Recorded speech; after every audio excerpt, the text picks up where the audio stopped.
en el cual nos encontramos con un invitado el día de hoy. Su nombre es Luis Sánchez, candidato del Partido Republicano por el Distrito 7. Eh, Buenos días, don Luis, ¿cómo está en este día? Bien, pues y todo feliz de estar compartiendo con ustedes, conversando sobre los problemas que tiene nuestra región y cómo podemos enfrentarlos desde el Congreso. Qué bueno, don Luis. Vamos a empezar primero conociendo a usted para que la gente también tenga conocimiento de quién es usted, a qué partido pertenece y también el tema de sus propuestas y un poco también de contingencia. Cuéntenos, don Luis, sus inicios, dónde estudió y a qué se dedica básicamente. Sí, yo soy viñamarino, he vivido la mayor parte de mi vida aquí en la región. Yo estudié Derecho en la Adolfo Ibáñez aquí de Viña. Y ya tengo más o menos 10 años trabajando, me ha tocado hacer un poco de todo, trabajar en empresas, trabajar en el sector público y siempre muy vinculado a iniciativas de impacto social, podríamos decirle, o de impacto público. En mis tiempos libres he trabajado en ONG, Desafío Levantemos Chile, por ejemplo, en la época después del terremoto. Armamos también una ONG que se llama Charlas Constitucionales, después de que se inició esta idea de cambiar nuestra constitución para explicarle a la gente muy en simple también, de qué se trata todo esto, por qué es importante y por qué puede incluso ser peligroso esto de cambiar nuestra constitución. Y así ha sido mis últimos 15 años, yo diría, involucrado siempre en temas públicos, desde mi trabajo o desde mis tiempos libres. Y hoy día asumo este desafío de ser candidato a diputado porque veo que estamos viviendo tiempos muy complicados como país, donde se está planteando desde instituciones como la Convención Constitucional quitarnos muchos de nuestros derechos que han sido básicos para nuestra convivencia en las últimas décadas, y eso es muy peligroso. Y eso puede cambiarle la vida y dejarle incluso sin oportunidades para surgir a muchos chilenos. Entonces yo tengo la convicción de que es muy importante que gente nueva se involucre en la política y que apueste a candidatearse a estos cargos públicos, porque no puede ser que sigamos amarrados a los mismos de siempre, que al final nunca han tenido la convicción de generar cambios que de verdad le mejoren la vida a las personas. En realidad lo que más han hecho ha sido buscar su propio beneficio. Claro, importante lo que usted menciona. Luego de eso vamos a entrar un poco más en detalle y primero lo que usted me mencionó también veo que son también sus principales motivaciones para seguir día a día. Aparte de esas, ¿también tiene otras motivaciones a diario? Bueno, por supuesto, estoy casado, tengo mis hijos, obviamente a mí lo que más me motiva para hacer esto es que mi familia, en el fondo mis hijos, tengan un país a futuro, o sea, se puedan criar o crecer o desarrollarse en un país mejor que el que tenemos hoy día, no peor.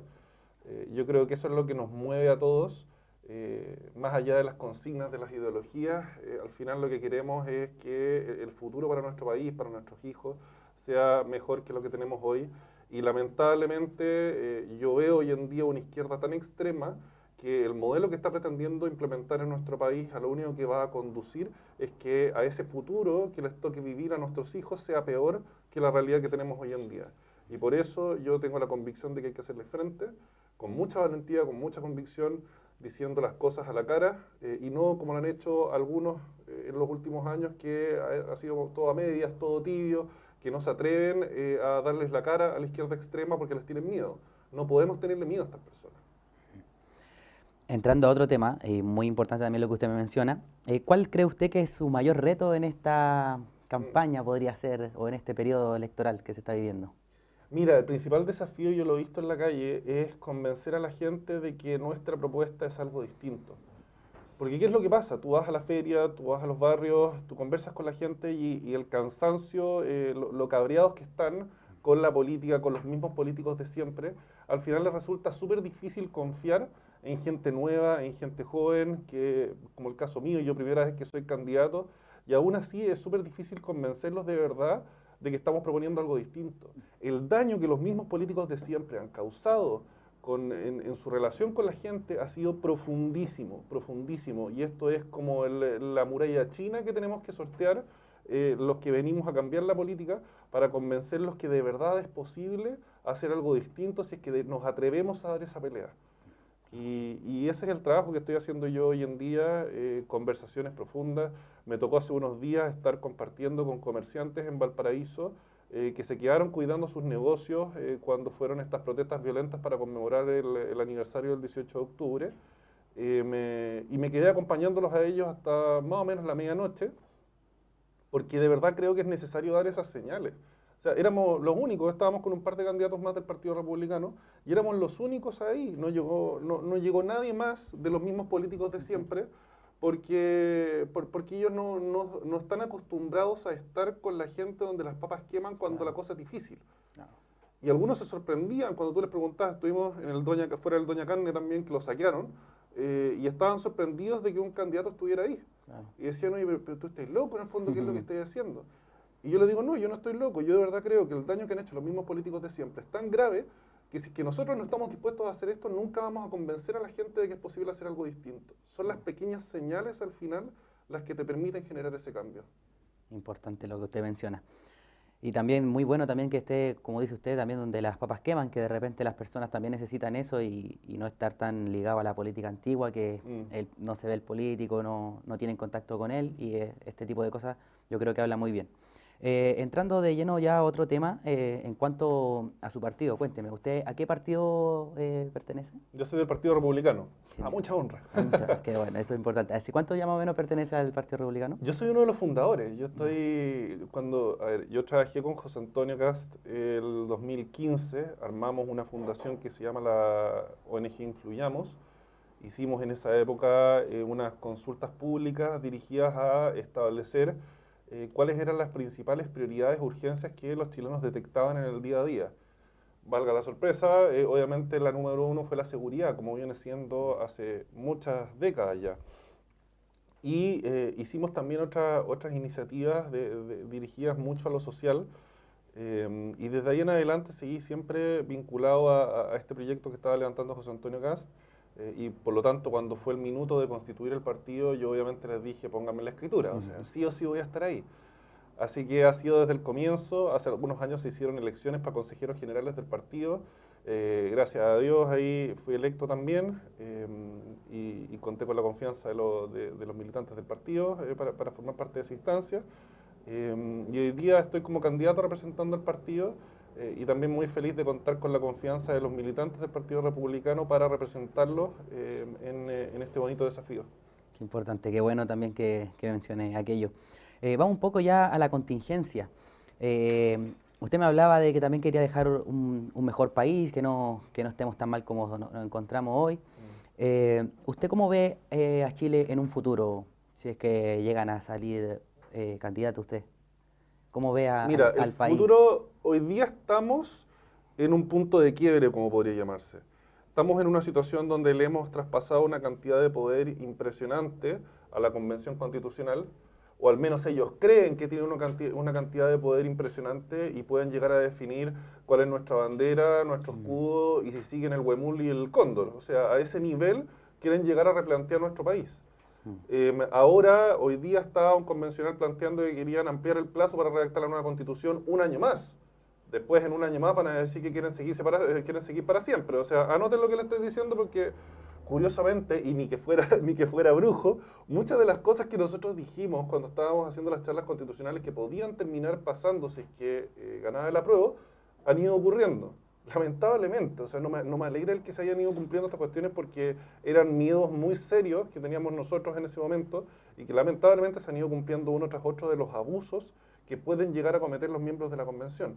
Entonces estamos hoy día en este punto de quiebre donde, dependiendo de qué ocurra con la Convención Constitucional y qué ocurra con las elecciones ahora en noviembre, puede ser que retomemos la senda del crecimiento, de darle oportunidades a la gente, de generar empleo, de achicar el Estado para que sean más las oportunidades y las libertades que tienen las personas comunes y corrientes de carne y hueso, o bien, si es que sigue instalándose el control y la dirección del rumbo de este país desde la Convención Constitucional, desde la izquierda extrema, pucha, ahí vamos a irnos por el mismo camino de Argentina probablemente, por el mismo camino de muchos otros países que se han quedado pegados, estancados, en el mejor de los casos, porque muchos otros son los que directamente están volviendo al subdesarrollo, como Venezuela y como tantos otros países. Entonces aquí nosotros estamos en un punto de quiebre y la razón por la cual yo estoy de candidato hoy en día es porque quiero contribuir a que la senda que siga Chile de aquí en adelante sea una que le permita a los chilenos tener pega, que las cosas en el fondo que compramos en el día a día no sean tan caras. Eso de la inflación que nos hablan hoy en día no es un chiste, se está generando por malas decisiones de los políticos. Tenemos que volver a tener un gobierno, a tener un Congreso que tome buenas decisiones para poder volver a darle oportunidades a los chilenos, y eso es a mí lo que me compromete, lo que me interesa, y esa es la pelea que yo voy a dar contra el populismo, porque ha sido por razones populistas que los mismos políticos de siempre, de lado y lado, han aprobado iniciativas que hoy día están perjudicando a los chilenos, y eso tenemos que cambiarlo. Claro. Usted, como me acaba de mencionar esto, el tema de la inflación y todo el tema, le menciono un tema del retiro del 10% y las malas decisiones que también ha tomado en la política en general. ¿Usted toma como una mala decisión el retiro del 10%? Absolutamente, por distintas razones. En primer lugar, el retiro del 10% es una mala política, o sea, los 4 retiros del 10% el cuarto está todavía en veremos, pero yo no sé qué va a pasar ahí. Todas estas iniciativas son malas, en primer lugar porque introducen incertidumbre sobre el sistema. Que no voy a pisar el mismo palito de Sichel, porque yo le voy a decir, a pesar de que yo considero que es una muy mala decisión, yo sí he hecho todos los retiros precisamente por eso, porque la incertidumbre que los políticos le tiraron sobre el sistema y la falta de, o sea, ya no se puede confiar en el mismo. Pucha, yo saqué esta plata y la metí en nuestro bolsillo. Obviamente, si es una cuestión de sentido común, todos tenemos que proteger el futuro de nuestra familia, nuestro propio sustento. Y eso es lo que terminas produciendo sobre el sistema, y eso genera un daño tremendo sobre nuestra economía, ¿ya? Eso en parte es lo que genera, que hablábamos de la inflación. ¿Qué es la inflación en simple? Les voy a tirar un ejemplo súper sencillo. Hoy día tuve que pasar por el almacén al lado de la casa y me compré un encendedor. Y el caballero yo le pregunto, ¿cuánto sale el encendedor? Y me dice 250. Ah, no, espérate, justo hoy día subió, está a 300. Bendita inflación, le dije. Bendita inflación. ¿Qué significa eso? Este ejemplo que yo les estoy dando con el encendedor, replíquenlo ustedes con el arroz, con los tallarines, con la bebida, con el café. Todas las cosas empiezan a subir de precio, pero ¿a quién le están subiendo el sueldo? Nadie. Claro. ¿Quién está cobrando más por sus pegas si es que trabaja independiente? Nadie. Entonces ese es el problema de la inflación, que el costo de las cosas sube, pero no estáis ganando más plata. Exacto. Y ese es un problema tremendo que impacta el bolsillo principalmente de la gente común y corriente. Y podríamos dar la explicación larga de por qué se produce eso, pero principalmente tienen que entender que el hecho de que esté entrando más plata en circulación dentro de nuestra economía, los retiros, los bonos, el IFE, etcétera, eso es lo que genera la inflación, y eso no es algo que pueda controlarse desde el Estado, por más que nos gustaría. Para que la gente sepa, en el fondo, eso no es mala voluntad. O sea, la mejor forma que tú tienes para controlar la inflación es lo que está haciendo el Banco Central, que aumenta las tasas de interés. ¿Pero qué significa eso? Que el que quiere o que está tratando de comprarse su casita, su departamento, las tasas bancarias van mucho más arriba. Claro. Entonces son una seguidilla de malas decisiones que se han adoptado desde la clase política, los retiros, bonos entregados a mansalva, incluso algunas personas que no los necesitan. Todo eso termina impactando en esta situación que tenemos hoy en día, que todo es más caro, que las tasas de interés bancarias están más caras, un crédito consumo, comprarte un departamento, te sale mucho más caro. Eso va a ser, aparte, sin tratar de irme mucho por las ramas, pero aparte le mejora el negocio a estos que andan tomándose terrenos y haciendo loteos brujos, porque pueden vender casas, y todos lo estamos viendo, todos hemos escuchado historias de ese tipo, una realidad. Que te venden una casa, no sé, a 15, 20 millones de pesos, un valor ridículo en el fondo, porque son tomas. Claro. Sí, sí. Entonces, todo esto está conectado, como para que la gente entienda el daño que provoca el populismo y las malas decisiones de la clase política en nuestra vida del día a día. Desde el precio del arroz, desde el sueldo que tú vayas a tener, desde cuánto negocio vayas a tener si que tú trabajas independiente, desde si vas a poder comprarte o no tu departamentito que lleváis ahorrando 15, 10, 20 años para tener el pie. Todo eso se ve afectado por el populismo y por las malas decisiones de los políticos de siempre, que nunca han puesto las prioridades de la gente en el centro de su tarea. Siempre se han preocupado solo de ellos mismos, de salir reelectos, de seguir teniendo la pega que tienen millonaria, porque aparte no son capaces de ganarse la vida en la calle. Entonces son esclavos del sistema también. Claro, estamos en el peor de los mundos hoy en día. Eso se ha perdido mucho también, el político en la calle, solo que lo vemos de repente solamente cuando en el fondo lo necesitan y no... No, nunca. O sea, figúrate, yo he salido ahora a terreno en campaña y te preguntan, oye, ¿tú tienes algo que ver con él, con tal o cual? No, yo obviamente no tengo nada que ver con él. Ah, qué bueno, porque este compadre o esta comadre vino a pedirnos el voto hace 4 años y no lo volvimos a ver nunca más. Ujú. Sí, por eso fuimos con estos otros candidatos a la calle Conde, a acompañar a los comerciantes el otro día en Valparaíso, porque de verdad, o sea, yo tengo la convicción de que si uno nos da estas señales de que quieres hacer algo distinto, y eso pasa por estar con la gente en los momentos más difíciles, cuando sufren la violencia, cuando sufren el odio, a nosotros nos tocó que nos apedrearan, me pasó una piedra volando por aquí al lado, y nada, pues eso es en el fondo lo que tenemos que combatir. A estos personajes son los que tenemos que meter presos, tenemos que conseguir también que la fiscalía los procese, que los jueces dejen de dejarlos libres y sueltos en la calle a esos personajes, y esa pelea la vamos a dar con mucha más convicción porque sabemos cuál es la realidad y estamos con la gente cuando las cosas se ponen difíciles. Y no solo cuando es para la sonrisa, para dar el besito a la guagua y para todos esos cuentos típicos que hemos visto siempre, sino que cuando la cosa se pone peluda, nosotros estamos ahí también. Qué bueno que lo mencioné. Vamos a ir ya de lleno en cuanto al tema de las propuestas y todo el tema. Yo le voy también a preguntar en cuanto al turismo y sustentabilidad dentro de la región. Mm. ¿Qué propuestas existen en el caso de que usted salga electo en cuanto a turismo y sustentabilidad en la región que usted representa? Mira, en cuanto a turismo y en cuanto a muchos otros, me voy por el lado del emprendimiento, porque yo sé que muchas personas viven de sus pequeños negocios vinculados al turismo aquí en nuestra región. Por un lado, tenemos que volver a reactivar el turismo en nuestro país. Estamos en una situación con todo el tema de la pandemia, que eso ha disminuido mucho la llegada de gente. Entonces tenemos que ver cómo generamos las condiciones para que exista un turismo seguro y podamos volver a recibir personas en Viña, en Valparaíso, en San Antonio. Eso punto uno. Punto dos, esto también está vinculado con el desarrollo de los puertos. Y tenemos que ver cuáles son las inversiones necesarias para que los puertos sigan creciendo a futuro y que las inversiones sean sustentables y conversadas con la ciudadanía.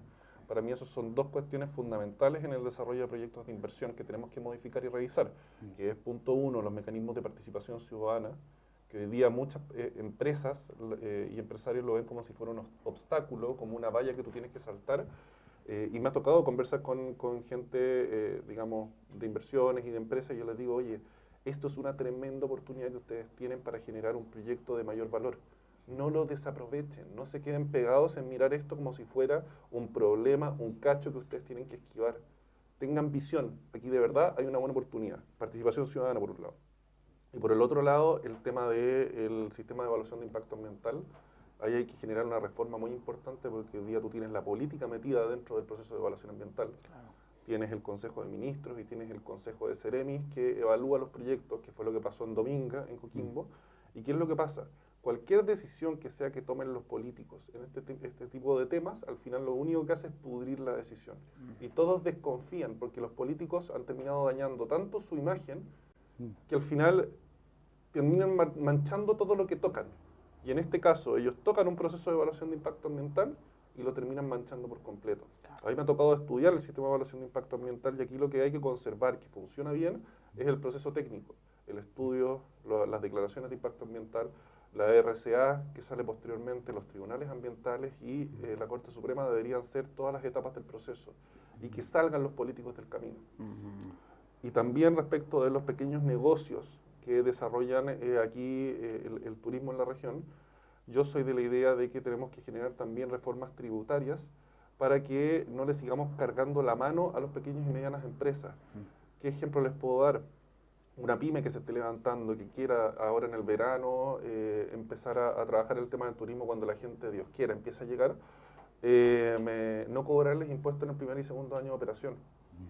Porque muchas empresas, y me ha tocado conversar con pequeños y medianos empresarios que te dicen que al final cuando levantan un negocio terminan trabajando todo el primer año para el IVA y no ven nada en sus casas.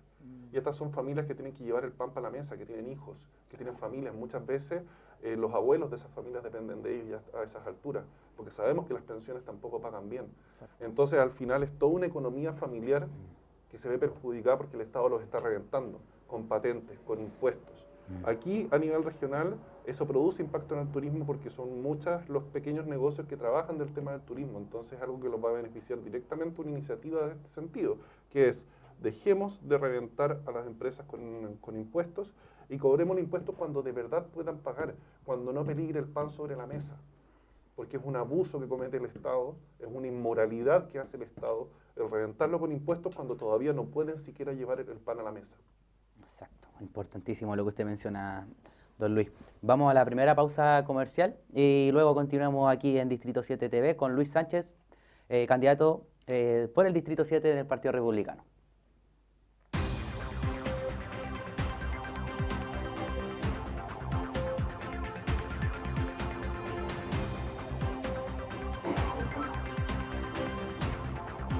¿Estamos?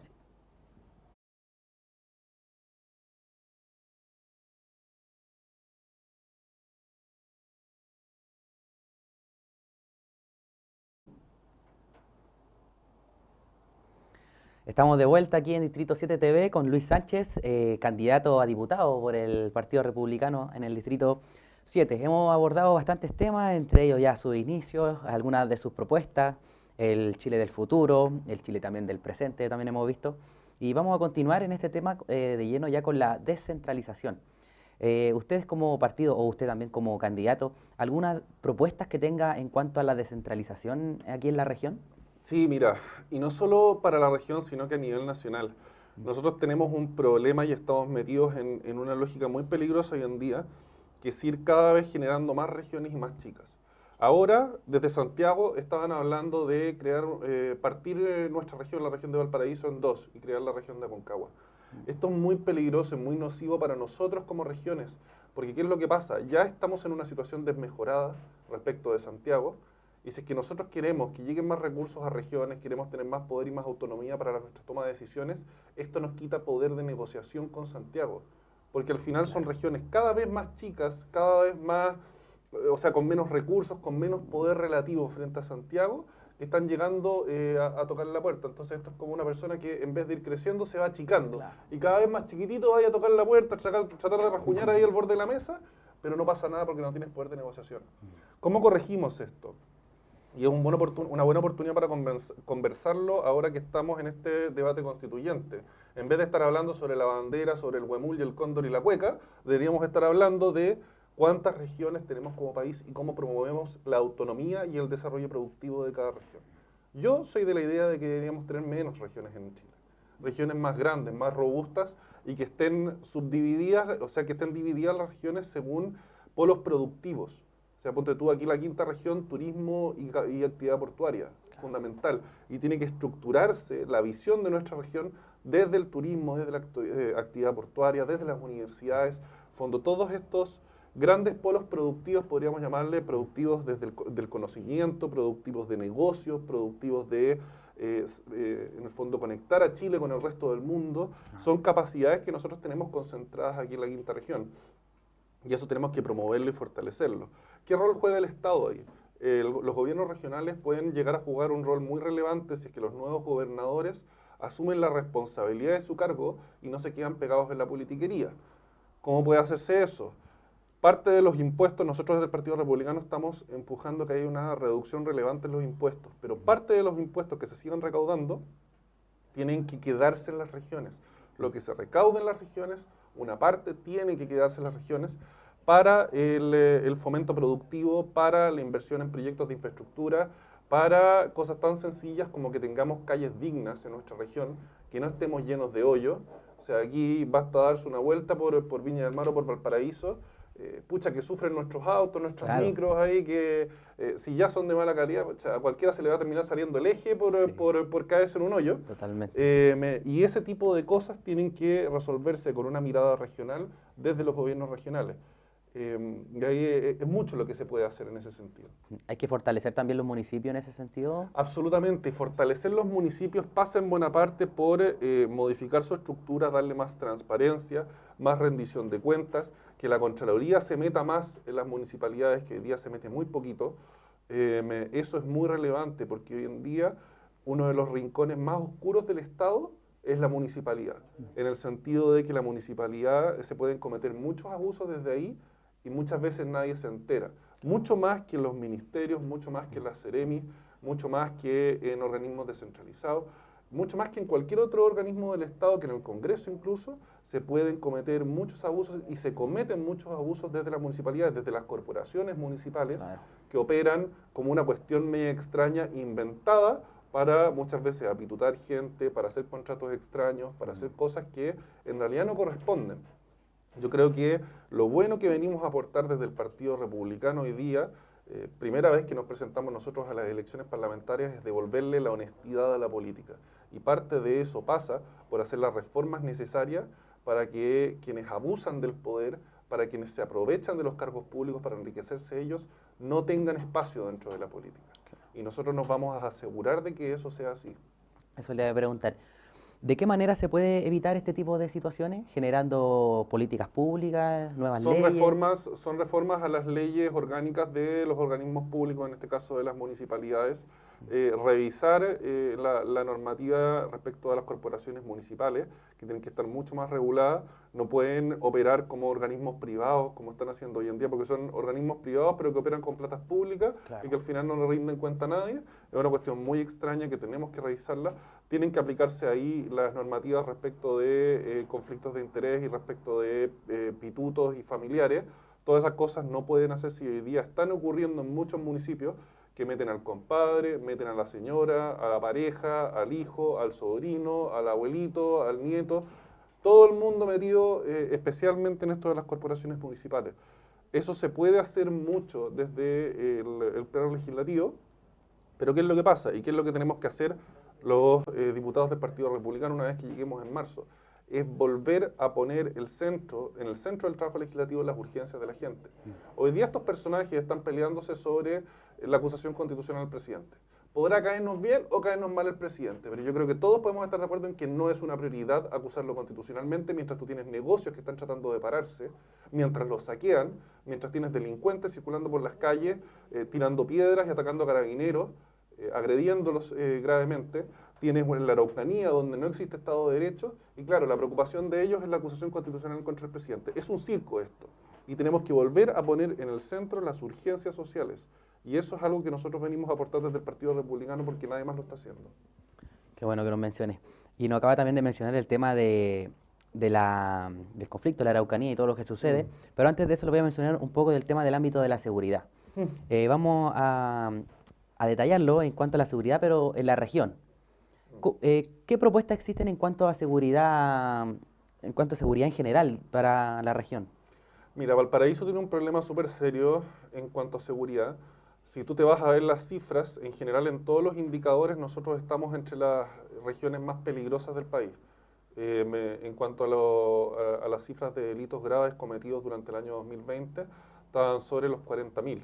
En cuanto a las cifras de homicidios, en cuanto a las cifras de robos con violencia, en cuanto a las cifras de portonazos, estamos siempre entre las más altas, después de Santiago, obviamente, porque el nivel de población que tienen ellos es superior, entonces premio consuelo. O sea, el hecho de que tengamos aquí uno de los peores indicadores, solo detrás de la región metropolitana, que tiene la mitad de la población del país, eso significa en el fondo que aquí derechamente no se está haciendo la pega. ¿Qué es lo que tenemos que hacer? Principalmente volver a fortalecer y a devolver la confianza a Carabineros, la confianza desde la política, desde el gobierno. O sea, básicamente decirle, ustedes no se van a quedar sin pega por hacer su trabajo. Que eso es lo que está pasando hoy en día. Un carabinero sale a la calle, hace su trabajo para garantizar el orden público, pero llega el Instituto de Derechos Humanos, o llega un fiscal corrupto, o llega un juez que no tiene puesto la justicia como su función principal, y lo único que hacen es dedicarse a dejar Carabineros sin trabajo, a, en el fondo, perjudicar la institución de Carabineros, y eso, ¿para qué? Finalmente, solo para favorecer y proteger a los delincuentes. A mí me parece gravísimo que eso esté ocurriendo en Chile. Entonces, en primer lugar, lo que tenemos que hacer es trabajar en conjunto con Carabineros y no en contra de Carabineros. Darle las herramientas necesarias para que ellos puedan desempeñar su función con seguridad también. Darle las herramientas necesarias para que ellos puedan llegar a cada uno de los rincones de nuestra ciudad. Yo estaba hablando ayer con vecinos de Santa Julia y me decían ahí que Carabineros no tienen ni siquiera un radio patrulla o una moto para desplazarse, y andaban tratando de ver si es que se conseguían un par de bicicletas. O sea, esa es la situación en muchos de los barrios de nuestra región. ¿Cómo puede ser que para un sector en el fondo tan relevante de nuestra ciudad anden tratando de casi que hacer una colecta para conseguirse un par de bicis? Carabineros no puede trabajar de esa forma, eso es en el fondo un incumplimiento por parte del gobierno, por parte de nuestras instituciones en el país, y eso es en buena parte lo que va a devolver la seguridad a cada uno de los rincones de nuestra región. No puede haber zonas de nuestras ciudades que al final están capturadas por el narcotráfico, donde Carabineros no se atreve a entrar. Tenemos que combatir de frente, dando la cara, en conjunto con los chilenos, en conjunto con las comunidades. Participación ciudadana aquí también aplica mucho, porque son las mismas personas quienes saben cuáles son los problemas más cotidianos de cada uno de sus barrios, y nosotros tenemos que ser colaboradores con ellos para contribuir a que esto mejore, a que esto cambie y de verdad devolverle la seguridad a cada uno de los barrios. Hay que cambiar la forma de trabajar y hay que trabajar en conjunto con Carabineros. Yo creo que eso es lo principal. Qué bueno. También le voy a mencionar muy bien lo que usted dice también en el sentido de mejorar el tema de Carabineros, pero también le quería mencionar como comentario, ¿Sí? uno puede de repente mucho abordar Carabineros, pero el tema de las leyes también ¿Sí? es mucho, porque uno puede darle todo a Carabineros, pero si el tema de las leyes no está bueno, va a salir No, por la puerta absolutamente. O ancha. sea, Yo creo que habría que cambiar un poco el tema de las leyes también, ¿o no? sí, o sea, a ver.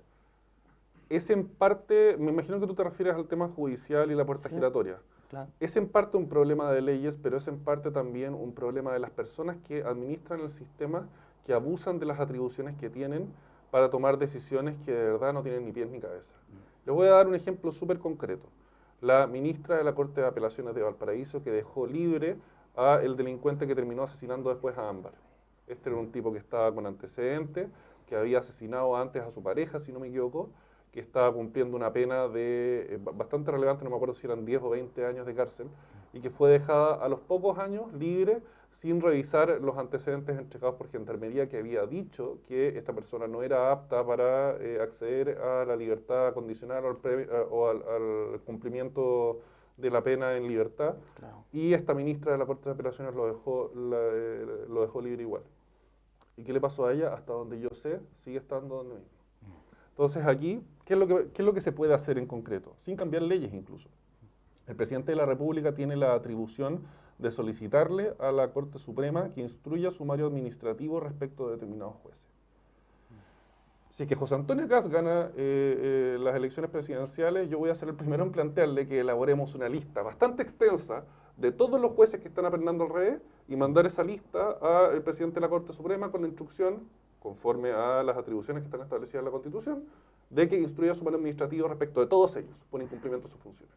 Entonces aquí hay que empezar a apretarles la mano, en fondo, y exigirles que den cumplimiento a las leyes que están. Y las leyes que no funcionan bien, obviamente hay que revisarlas, hay que modificarlas, hay que hacer algunos ajustes en el Código Penal también, porque se ha recurrido mucho a la moda de hacer leyes especiales que aumenten penas respecto a delitos específicos. Un ejemplo es el tema de la conducción en estado de ebriedad, que se hizo la ley Emilia, y al final la ley Emilia la terminó votando el Tribunal Constitucional, porque lo que dijeron, y tenían mucha razón, que se estaba aplicando penas más altas para un delito como la conducción en estado de ebriedad y chocar con resultado de muerte, penas más altas que respecto de las personas que cometen un homicidio en el fondo porque querían matar a alguien y lo hicieron dolosamente, como se dice en derecho. O sea, de verdad querían matar a alguien y fueron, lo buscaron, planificaron esto y lo asesinaron. Que es distinto. Se diferencia cuando uno, por ejemplo, choca en estado de ebriedad porque como que no lo quiere hacer, claro, no hay una voluntad fue propia. un accidente, fue en el fondo el gallo se puso voluntariamente en una situación de peligro, pero muy distinto a ir a tu casa, pescar la pistola, cargarle la bala, ir a buscar a tu expareja, tocarle la puerta y apenas te abre la puerta disparar.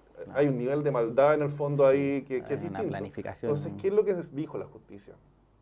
Aquí no hay un equilibrio. Entonces nosotros tenemos que hacer una revisión completa del Código Penal, no leyes específicas, y poner penas más altas a todos. Pero el sistema tiene que estar bien diseñado para que no se te caiga después en los tribunales, porque ese es un excelente ejemplo de cómo los políticos no han hecho la pega. No hacer la pega, o sea, hacer mal la pega es para mí equivalente a no hacerla. Porque ellos tienen determinadas funciones, tienen que redactar leyes y tienen el deber de hacerlo bien, de estudiar, de prepararse, de formarse, de entender bien cómo funciona el tema de las leyes, para no hacer tonteras, para no hacer las cosas mal. Porque si lo hubiesen hecho bien desde un comienzo, Hoy día no tendríamos personas que matan gente en choques estando borrachos y que quedan libres porque las leyes están mal hechas. Entonces sí, efectivamente hay que revisar esas leyes también, pero eso va de la mano, como decía antes, y vuelvo a repetir, con apretarle la mano a los jueces para que cumplan las leyes que están bien hechas, porque muchos no las cumplen, y por otro lado, fortalecer a Carabineros. Yo tengo la convicción de que entre esas tres cosas, si tú lo haces bien, tenemos la posibilidad de devolver la seguridad a todos nuestros barrios. Qué bueno, importantísimo que lo mencione. Ya casi ya finalizando, quedan dos temas, vamos a entrar a dos. El primero de ellos es el tema del conflicto de la Araucanía y las últimas semanas que ha estado bien en la palestra y en la contingencia también. Sí. Ha llegado los militares, se puede decir así, a la Sí. zona, a la macrozona de la Araucanía. ¿Qué propuestas existen en torno a este tema y si hay solución o respuesta para, ya sea lo que se pide también y también como para el tema de la seguridad? Mira, a mí lo que me preocupa en la situación actual en la Araucanía es que efectivamente se declaró estado de excepción, están los carabineros allá en terreno. Yo solía, los carabineros y el uniformados también, Armada y Ejército. Y lo que me preocupa a mí es que después no les vayan a dar la espalda a ellos. Porque se recurre mucho a los uniformados cuando estamos en tiempos difíciles, pero después se les da la espalda y cuando se tiran los del Instituto de Derechos Humanos y otras organizaciones encima de ellos, nadie los defiende. Entonces esto es una cuestión integral donde el Estado tiene que hacerse cargo de las decisiones que toma. Y si estamos viendo que hay una situación de violencia descontrolada en la Araucanía, donde tienes organizaciones criminales dedicadas al narcotráfico, al robo de madera, al robo de animales, dedicadas a aterrorizar a la población, incluso donde han asesinado familias por el solo hecho de plantarles cara y decirles ustedes no van a apoderarse de nuestras ciudades, de nuestros campos. Tú tienes que hacerte cargo de esa situación y si es que tú dices aquí es indispensable que lleguen los militares a reponer el orden, los políticos tienen que hacerse cargo de las consecuencias de esa decisión. Y esa decisión va a tener consecuencias y nosotros estamos dispuestos y nos atrevemos a dar la cara por las consecuencias de esas decisiones. Y si es que hay que entrar con el batallón completo dentro de Temucuicui, que es una organización terrorista eso, no es una comunidad mapuche, dejemos de ponerles nombres endulcorados a cuestiones que en realidad son falsas. Temucuicui no es una comunidad mapuche, es un reducto, es un campamento terrorista. Entonces, si es que es necesario entrar ahí con un batallón completo, es necesario y los políticos tienen que ser, y no los militares, los políticos tienen que ser los que asuman la responsabilidad y los efectos de esa decisión. Porque ya estamos en una situación tan extrema que tú necesitas en los cargos de gobierno, necesitas en los cargos políticos a gente que tenga la valentía y la convicción para dar la cara sobre los efectos que van a tener estas decisiones. Y va a haber que dar la cara. Y yo creo que es necesario porque es la única forma, es el único camino para devolverle a las familias de la Araucanía la paz, el derecho a vivir tranquilo, el derecho a poder vivir en sus casas, vivir en sus campos, de no tener que sentarse a la mesa en la mañana a tomar desayuno con un chaleco antibalas y un casco en la cabeza porque estáis bajo fuego el día completo, como es la vida de Arzobindo Bascuri y muchas otras personas que José Antonio Cast ha tenido la posibilidad de conocer y que muchos otros también, especialmente los candidatos de la Araucanía, están teniendo diálogo constante con ellos. No puede ser que ellos vivan de esa forma y aquí hay que tomar decisiones difíciles, hay que golpear la mesa y hay que hacerse cargo de los efectos que va a tener eso porque la libertad no es gratis, la paz no es gratis, la democracia no es gratis. Y aquí estamos en una situación tan crítica en la Araucanía que vamos a tener que poner mano dura y golpear la mesa para que la paz se recupere. Aquí estamos, como te decía, tratando con organizaciones terroristas que tienen probablemente financiamiento internacional, que están dedicadas al tráfico de drogas, que están con una estrategia de ampliar su control territorial también, porque estamos viendo ahora ataques que se están realizando no solo en la Araucanía, sino que en el Biobío, en los ríos. Estamos viendo empresas incluso y personas que están tomando decisiones ya en la zona de Puerto Montt, de mejorar en el fondo las rutas portuarias de suministro, porque ya están previendo que los van a encajonar en Puerto Montt y ya no van a tener suministro por vía terrestre. O sea, esto en el fondo, o sea, si no estamos hablando de un escenario de guerra, yo no sé de qué se trata esto. Esto de verdad es una situación muy grave y hay que tomar decisiones que se ajusten al nivel de gravedad de lo que está pasando allá. el centralismo es tan fuerte en nuestro país que los políticos que son mayoritariamente de Santiago de verdad no entienden la dimensión de lo que está ocurriendo en el sur. Exacto. Sí, eso es, de verdad que es un tema que no tan solo a hoy, sino que viene hace mucho tiempo y también va a dar mucho que hablar. Y si no se toma lo suficientemente lo correcto, se puede llegar a cosas muy Sí. lamentables. Esperemos que no y se tomen buenas soluciones en el fondo. Sí. Vamos a cambiar de tema ya con el último y finalizando.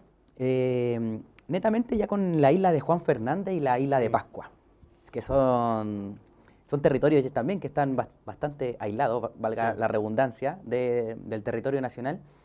Y la pregunta va netamente, ¿qué propuestas existen para integrar a estos territorios al país y tener más contacto, ya sea económico o en varios ámbitos?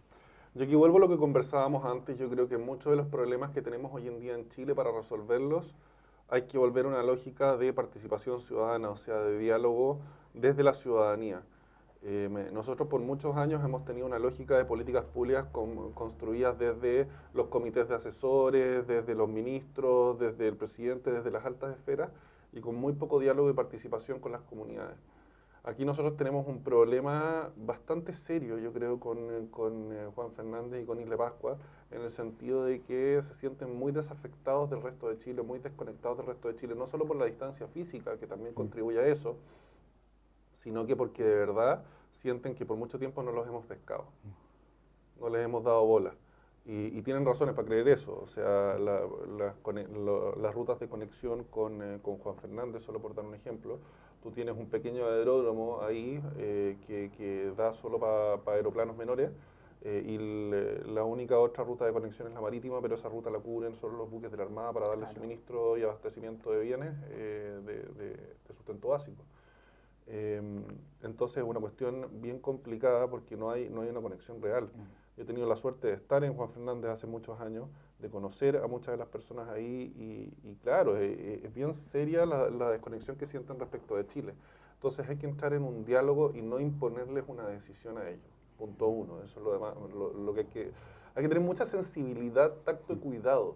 También ese es otro tema que ha dañado muchas de las tomas de decisiones en nuestro país, en el sentido de que hemos tenido muchas veces gente tomando decisiones que no tienen el tacto, la inteligencia emocional, como le llaman en general nuestras mamás ahí cuando te dicen, mijito, tenga más inteligencia emocional. Pues, aquí algunos en las tomas de decisiones les ha faltado inteligencia emocional, tener el tacto para cuando tú conversas con alguien que se ha sentido olvidado hace tanto tiempo, tú no puedes llegar e imponerles una cuestión por encima, porque tienes que entrar en un diálogo en igualdad de condiciones. Entonces, eso se aplica a Juan Fernández, se aplica a Isla de Pascua. Yo creo que hay que partir por conversar, hay que partir por conocernos, por entendernos bien, entender que esta ha sido una relación de mucha distancia por mucho tiempo, y que hay que construir las confianzas para avanzar hacia adelante. Isla Pascua también tiene muchos desafíos por delante. Han tenido muchas dificultades en cuanto a la sustentabilidad agrícola y ganadera allá. Tengo entendido que CONAF incluso ha tenido muchas dificultades para poder entrar y trabajar en la isla. Y eso es algo que hay que trabajar. Y eso se trabaja, yo tengo la convicción de que hay que hacerlo con diálogo, conversando, sentándose en la mesa, darle el espacio a todos para que hagan catarsis en una primera instancia y digan todo lo que sienten, porque hay muchas emociones comprometidas en esto. Pero hay que hacer algo, no podemos seguir como estamos hasta hoy día. Yo creo que todos podemos estar de acuerdo, en Valparaíso, en Santiago, en Isla Pascua y en Juan Fernández, de que la situación en que estamos hoy en día tampoco es la ideal y tenemos que avanzar en una situación distinta. Yo creo que es mucho lo que se puede avanzar. Exacto. Bueno, llegamos al final de nuestra conversación aquí con Luis Sánchez, candidato a diputado por el Distrito 7 del Partido Republicano. Se conversaron bastantes temas, espero que también le haya gustado y nos vemos en una próxima edición de Distrito 7 News. Buenas tardes y saludos a todos. Saludos.